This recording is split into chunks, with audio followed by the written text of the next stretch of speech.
Грек-рим күрөшү боюнча дүйнө кубогунун алтын медалын утуп алган Жоламан Шаршенбеков жеңиши тууралуу алгач ата-энесине сүйүнчүлөгөн. Эң биринчи үй бүлөмө чалдым, ата-энеме чалдым. Аябай сүйүнүчтүү. Алардын сүйүнгөнүн мен көрүп алып, мен абдан сүйүндүм. Андан дагы чемпион мира болсом канчалык сүйүнөм. Бирок мен ата-энемдин күлкүсүн көргөндө андан дагы катуураак сүйүндүм.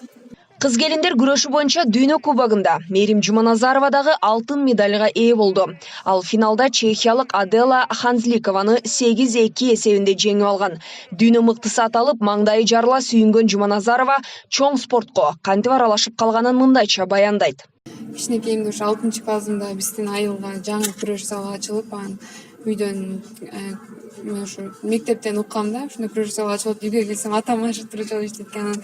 Залга барып отуруп, тренировка кылып, машыгууларды өткөрүп отуруп, ошо биринчи түрткү атам болгон.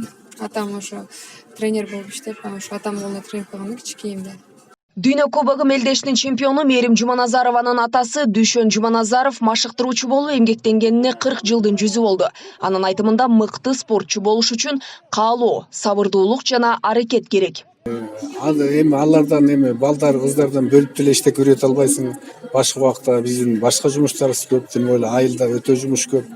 Анан баары келгенде залда ошо өзүңүн окуучу кыздар, балдарын катары эле ошол үйрөтөсүң. Сербиянын Белград шаарында өткөн дүйнө кубогунда алтын медаль тагынган Айсулуу Тыныбекова учурда машыктыруучусу менен Олимпиада оюндарына даярданып жатат. Ал бул мелдеш кезектеги эл аралык таймаштардын бири гана болгондуктан жеңишке жеткен учурда көп деле эмоцияга алдырган жокмун дейт.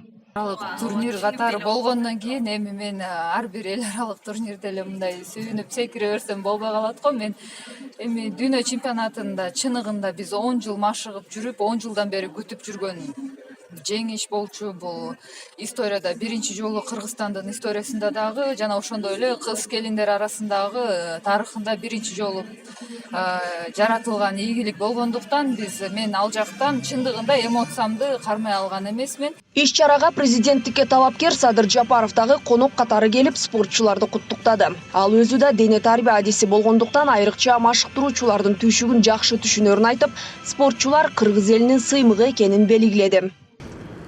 Машыктыруучулардын өзгөчө ордунда белгилеп кетпесек болбойт. Силер билгендей, мен дагы спортко тиешем бар. Биринчи билимим боюнча дене тарбия адисимин. Ошондуктан тренерлердин түйшүгүн абдан жакшы түшүнөм. Силер бар, биздин балбандар жеңиштерди багындырып келе жатат. Эске салсак, Сербиянын Белград шаарында өткөн дүйнө кубогунда кыргызстандык балбандар 3 алтын жана 5 коло медальды багындырышып, жыйынтыгында жалпы медальдар боюнча 23 мамлекеттин ичинен экинчи командалык орунду ээлешкен.